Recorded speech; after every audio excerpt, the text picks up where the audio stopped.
Welcome to Education Options TV. This is David Rodriguez reporting live March 7th, 2017. I want to show you a clip by Betsy Devos, the current and new Secretary of Education, because she is talking about school choice. She just did a question and answer session at the CPAC conference, and I thought it might be beneficial to you because she's talking about putting more control in your hands, mom and dad, through the voucher system, which allows you some actual options, some choice, rather than a complete monopoly for 12 years of your child's life. And we all know that forced attendance schooling through government monopoly and coercion is immoral and is disrespectful to students and parents. But that is beside the point, and that's a different revolution to begin. So I want to show you the clip. So perhaps you'll enjoy it. Give me your comments below. What do you think about Betsy Devos promoting school choice? And what do you think about her story, which I thought was pretty cool? She is a daughter of an entrepreneur, and she talks about his struggle from mortgaging their home, and then that's how he funded his business, and now he's a successful man because he invented the visor, the car visor, you know, for your makeup. That's what he invented. So she has a funny story about that. So talk to you soon. Enjoy. Bye. Hi, Madam Secretary. It's so great to be here with you. It's great to be with you, Now, Kaylee. cheer you guys if you could not be more excited about President Trump's pick for Secretary of Education. You are a phenomenal pick, and you've spent 30 years working on these issues that are so important. Children, protecting our future, protecting children of all races, of all identities is crucial, and you are doing that, and you have a history of doing that, and I couldn't be more excited for what you have planned for the department. Thank you. And it's an honor. It is. And on that note, you know, a lot of news has been made in the last 24 hours. President Trump rescinded the Obama guidelines on transgender, and let's be very clear why he did that. President Obama acted lawlessly. He promised us that he would use his pen and his phone to circumvent Congress. He did so repeatedly, including with these guidelines that reinterpreted federal statute. So you put out a letter afterwards basically saying that you want to protect all children, all students. And I wanted to give you an opportunity to clarify what you meant and state what you meant in the ethos of that letter. Sure. Thank you, Kaylee. Well, I think the statement spoke to it for itself and to a large extent. But let me just say that this issue was a very huge example of the Obama administration's overreach to suggest a one-size-fits-all federal government approach, top-down approach to issues that are best dealt with and solved at a personal level and a local level. And I have made clear from the moment I've been in this job that it's our job to protect students and to do that to the fullest extent that we can, and also to provide students, parents, and teachers with more flexibility around how education is delivered and how education is experienced, and to protect and preserve personal freedoms. Absolutely. And on that note, you know, talking about the states and empowering the parents, you know, we as conservatives in this room fully believe that the states are the appropriate, robust actors in the field of education. We want parents to be empowered, and part of that is empowering the states. So with that said, what is the role of the federal government and the Department of Education vis-a-vis the states? Well, the Department of Education has, in the past several years, played a very integral role, I would argue in many ways too much of a role. With the new implementation of the new ESSA rules and law, we will see a lot of that power return to the states and a lot of the flexibility given to the states to do what they can do best on behalf of students. I think that's the right direction. I think the role of the federal government should be as light a touch as possible. And the areas in which the Department of Education has an important role are really around the needs of special needs students and around some of the civil rights issues that we've referenced earlier. Undoubtedly.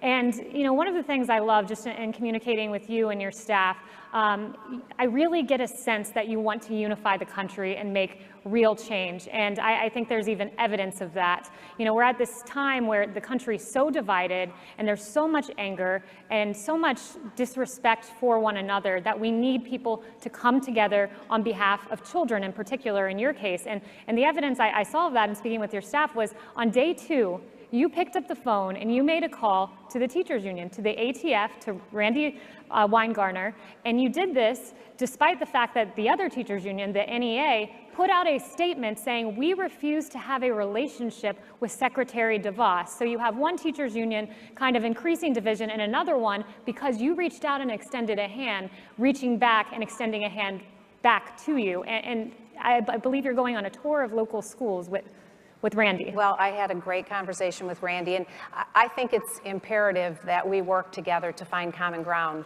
If students represent 100% of our future, we need to be focused around what's right for them and doing what's right for them. My conversation with Randy was great, and we've agreed to visit schools together. I will visit a school that she selects, a traditional public school, and she will visit a choice school. So I look forward to that opportunity. That's fantastic. And you know, another place where this opposition and kind of divisiveness was showcased was during your confirmation hearings. I was myself appalled at the way Senator Warren conducted herself and her line of questioning. But by contrast, you had Senator Scott, who told a beautiful story of how you grew up and how your family mortgaged everything they had to start a business. And you painted a cinder block building and worked on an assembly line. And I think it's such an empowering story. And I wonder if you'd share a little bit of that, because you are the American dream. And a lot of students out there are trying to achieve the same thing your family achieved. Oh, sure. Yes, my dad was a great entrepreneur and inventor. And I recall well as a young child, about 7 or 8 years old, painting the first building with him as he put up a cement block building with his first factory that was a result of mortgaging everything. And I worked through different summer jobs at the plant, third shift on the visor plant. So he invented the lighted sun visor for automobiles. So anybody who enjoys those, you can thank my dad for that great invention. I think it was at the urging of my mom. She'd like to be able to see to put lipstick on while they were going somewhere at night. But yes, it was a really important experience for me to grow up in a home where everybody pitched in and where my parents really modeled what it was to pursue the American dream in a really meaningful way. Absolutely, that's a great story. And turning in another page, because I heard you ask the audience who in here are college students, and I heard a lot of cheers. Something that's really important to students, conservative students in particular, you know, I'm a recent law school graduate, so I can empathize with the students out there, is academic freedom. Because a lot of times on college campuses, you feel that you speak at your own risk if you speak conservative thought. You are oftentimes bullied by your peers and sometimes even your professors and your educators. So what advice would you have to students out there who desperately want to share conservatism but feel bullied in doing so? Well, I think my first advice would be don't shut up. Keep talking, keep making your arguments.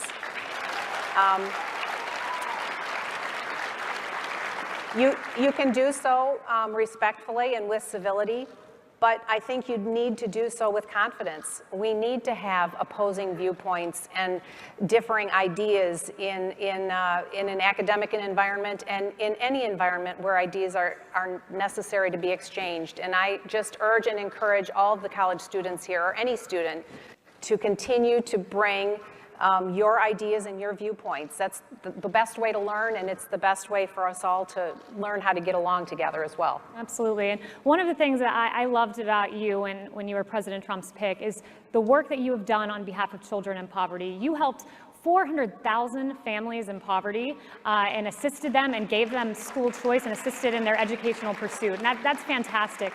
And that is an absolutely indispensable part of President Trump's agenda ahead, is helping students in inner cities. So what is your plan at the Department of Education to help children in poverty? Well, we know that education is the great equalizer, and it's the real moment of opportunity for every student. And so the notion that I can choose where my children go to school because I can afford to pay for it, but my fellow Americans can't because they don't have the same economic means, it's not right, it's unjust.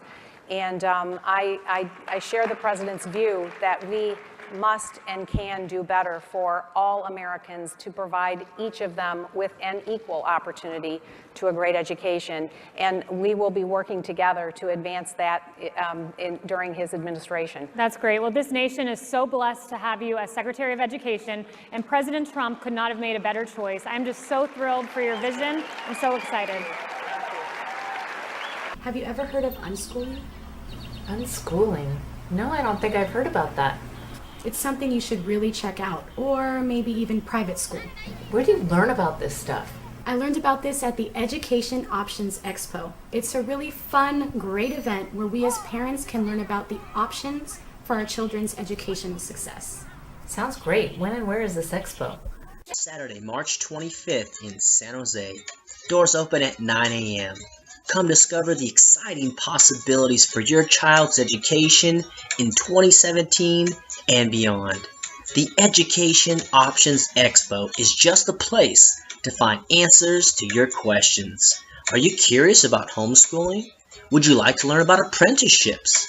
How about self-directed learning? Is your child interested in rap or other kinds of music? Does your child want to become a leader and create safer neighborhoods? How can students become independent journalists?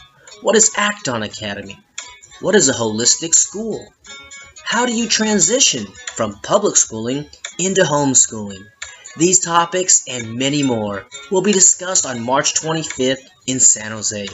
Get your early bird tickets and save now. Plus, there's free parking and free childcare with every ticket. Reserve your seat now and come discover the future of education today.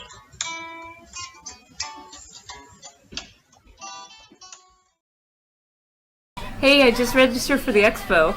Super excited. Yeah, I'll see you there.